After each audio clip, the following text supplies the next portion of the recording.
morning, everybody. Hope that you're having a good short week.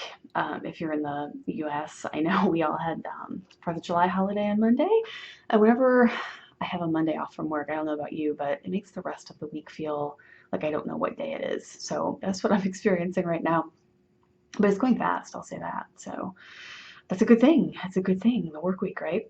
So I had a couple of things to talk about today.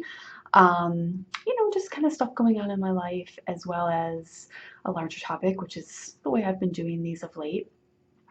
So, yeah, so why don't we just get started? So, what's going on with me right now? July, I've talked about this before, that the summer ordinary time season is a really nice stretch of saint feast days. And every summer, I'm always praying a conglomeration of interesting novenas. And right now, I am praying a novena requesting the intercession. Oh, isn't she so cute? Oh, Saint Kateri Tekakwitha. If you're watching the video, you can see I have a little painted saint doll of her. I love her.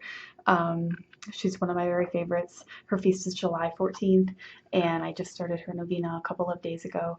I have a page which I'll link to in the show notes on my blog right now for July novenas.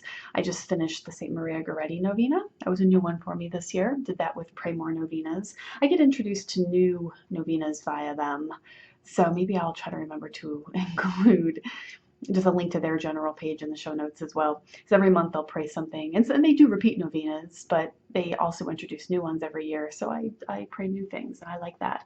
So yeah, so that's what I'm doing right now. I have in my car, I wish I had remembered to bring it in with me so I could show you. I have St. Kateri's chaplet, which is a conglomeration of, I just used that word again. I've been doing that a lot. It's like my brain cells. There's only so many. You only remember so many things at a time. No new words right now. So her chaplet is a configuration of 3 sets of, is it 8 or 9? I don't remember, but it's not important. And then they're divided into you say either 8 or 9, a set of Our Father, and then Hail Mary, and then Glory Be, asking for the intercession of Saint Kateri Tekakwitha. I like that one because it's just a lot of novena, or chaplets, I should say. It's hard for me to memorize new things anymore. It's not like when I was in my 20s and teens. It's easier to memorize things then. So it's hard for me to memorize new prayers. Not that you need to memorize prayers. I understand that. You can just pray and just talk to God however you'd like. But in terms of using sort of historical prayers, and so that therefore memorizing them so you can pray in the same way, I do like to be able to just pray, like take out the beads and just pray and not have to consult a printout. So for certain chaplets, I'm able to do that. I am for St. Kateri. I am for Our Lady Star of the Sea, St. Therese's chaplet, and there's a few others. But a lot of them just have very specialized prayers, like the Sacred Heart one. Actually, I need to use the printout, and so it just makes it harder for me to use those. But with St. Kateri, it's nice and easy. So I have it in my car on the. I have this little, I don't know, little pocket on the driver's side door that I always have rotating selection of rosary beads in. So I do have a St. Kateri rosary. I think I showed you that last week. And so I've got that in there right now. I also have a St. Monica rosary in there right now. And I have the St. Kateri chaplet in there right now. So I can just grab them and pray while I drive if I'm by myself. I love to do that. So that's what's going on with me right now, one of the things. I wrote earlier in the week about my 4th of July weekend and just how busy it was. And I'm really in a crafting mode right now. And this happens to me every year. I have a link to my post in the show notes, which links to other posts that have appeared on my blog in the past about this topic, which is Christmas in July. I always make a list of the things that I want to make for the upcoming fall and winter, including the holidays. So gifts, as well as just warm woolens and fun things that you want to be knitting in the fall when the weather gets crisp, and I love it. So I made a list and I'm all excited about it, and I've been very busy. I'm working on a summer shawl knit along right now, which is just for myself, and I just want to finish that before I move on with anything else. So I'm working on that. It's quite lovely. Maybe I can put a photo in the show notes. if I remember. There is a photo in the blog post though. Yeah. I'm gonna link to it's called Busy Crafty Plans official Christmas in July post from 2016. It has a photo up in it of the shawl. The colorway is called Spearmint, and it's like a blue green. I thought it would be more minty green, but it's got more blue in it than I would have thought. But it's very pretty, very summery. I love blues and greens and shawls. It's just my favorite color to knit with in the summer, and it's turning out really nice. So I'm working on that. I was working on it last night, and it's been going very swimmingly now that I've got it's a leaf lace design, and it's a series of 13 or 14 rows per repeat, and I'm on the 7th repeat, so I'm really getting there. And but last night I made a mistake. It's not noticeable. Like, I can't really see what I did. I probably forgot a yarn over or something like that. Ugh, that's my nemesis in lace knitting, the yarn over. And so it made my stitch count off one, so I adjusted because life is just too short to go back and unknit lace. Oh, so, and I couldn't see any visible mistake in the lace, so therefore we just move on with our lives. And so then I had to just purl back. The wrong side is always just purled. You don't knit the design. You only do that on one side. So I started knitting the design again, and then my stitch count was off again. And so I would have thought that the correction that I made would have fixed it, but I don't know. It was still off, so I corrected again, and it doesn't look obviously like something's going on, which is good because it means I don't have to go back. But I don't know. I have to work on it again tonight and hope that I get the count right. So the trials and tribulations of a knitter, but it's going well. But I'm excited about the gifts I'm going to be knitting. I can actually knit completely from stash. I don't need to buy any yarn, which is a testament to how much yarn I own. I love yarn. I do. So I'm not going to buy any for a while. I'm going to a fiber festival, New York Sheep and Wool, in October, which has been like a dream of mine since I became a knitter years ago when Henry was a baby.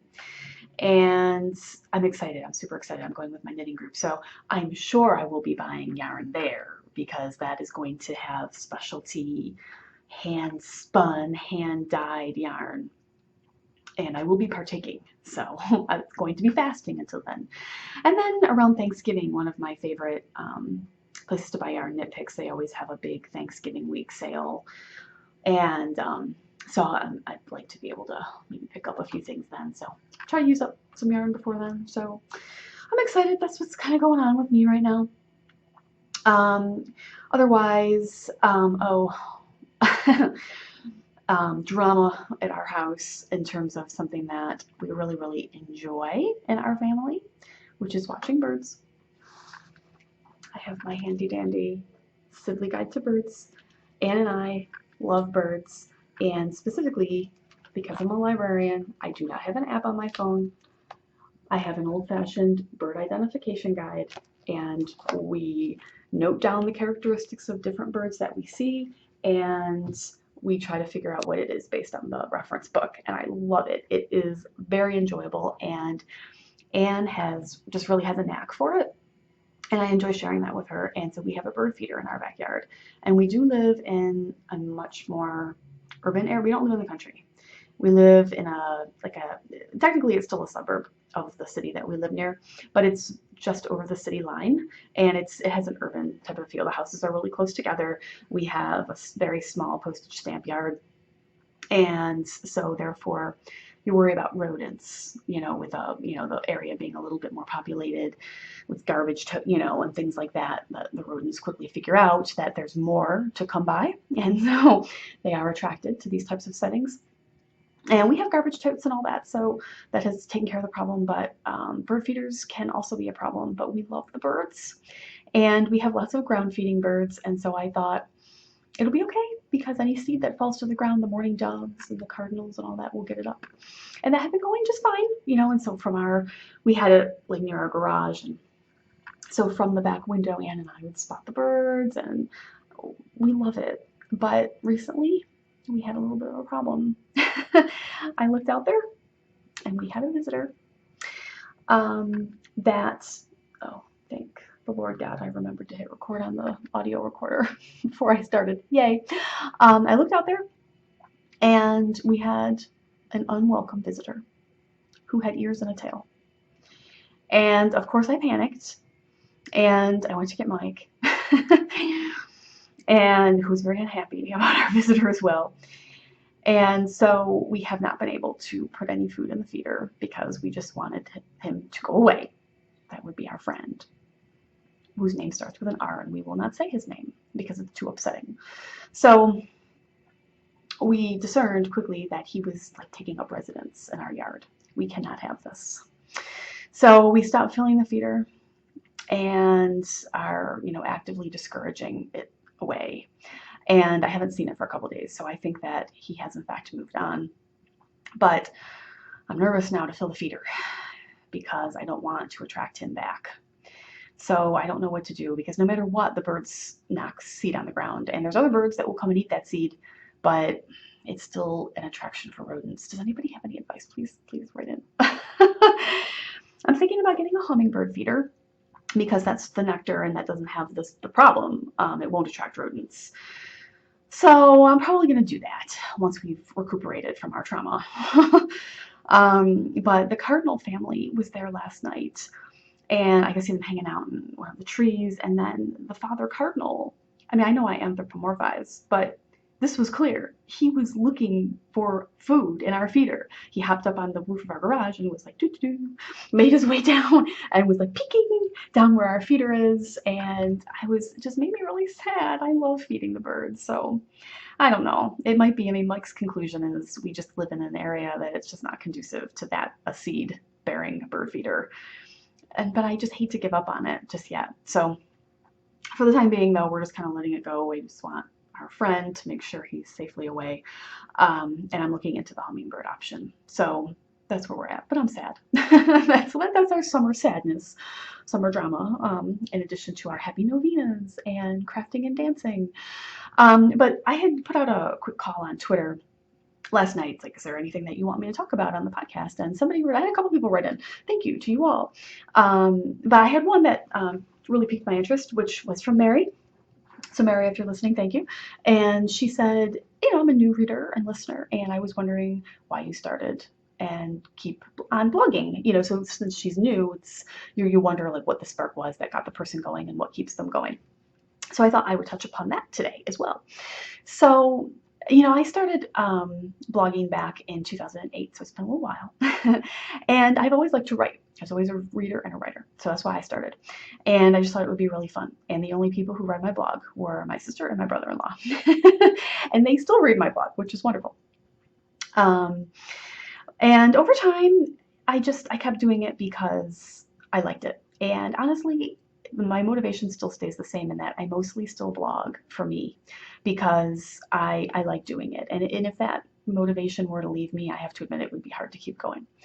However, over time, I have gained more of a community feel here on the blog. There's a lot more, relatively speaking, of you reading the blog. And you mostly are now people that I've never met in real life. Some of you are. I have met you. Like I met you online and then I met you in real life, like at the CNMC, or you are Christina. And there are some other friends that I have met via you becoming readers and writing into me. And so I feel like I know you pretty well now, but I've never met you in real life. That I'm hoping someday I will. And that is also a huge part of what keeps me going, is just knowing that you're out there and you find what I write meaningful in some way. And that makes me really happy. Blogging is a creative outlet for me. I see it as a little bit of a journal, like, so that original intent as doing it for myself, just as a channel for my creative energy, other just things that might be on my mind and heart. It helps for me to be able to write about it.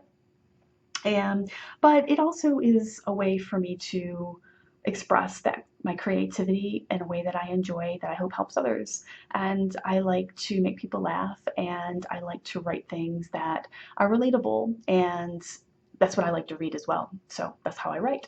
And I just hope that out there are people who read it and enjoy it and find it applicable to their lives. And that keeps me going. I know that what I write is, like, I don't have a blog in which I write about current events, serious news stories, major goings on in the church generally. If there's a papal conclave, I'm going to write about it. But Otherwise, it's very light here. And I hope that that doesn't seem sort of superficial and frivolous. I'm never ignoring what's going on in our larger world. It's just that in terms of what I want, to how I want to channel my creative energy, it's uplifting to me to write about it in this way, just my daily life, goings on in my daily life. And I think that sometimes those small things of going through challenges and joys and sorrows in our daily lives can be applied to larger things going on. And that's the way that I choose to handle it. And that's why I keep going. So I wonder if you're a reader, whether you're new or have been around for a little while, why you keep reading. I would love to know. And if you write, um, why you write and what you write and where you write. I'd love to hear all about it. So write in and let me know, and let me know how your summer's going. If you have any bird advice, please let me know because I miss our birds. Um, and if you're praying any of the summer novenas, let me know. If you're crafting along this summer, let me know. If you have a holiday handcraft list that you are creating right now, coming for Christmas, I'd love to hear what you're going to be making, and we can share it all together. And we'll talk to you soon. See you next week. Bye.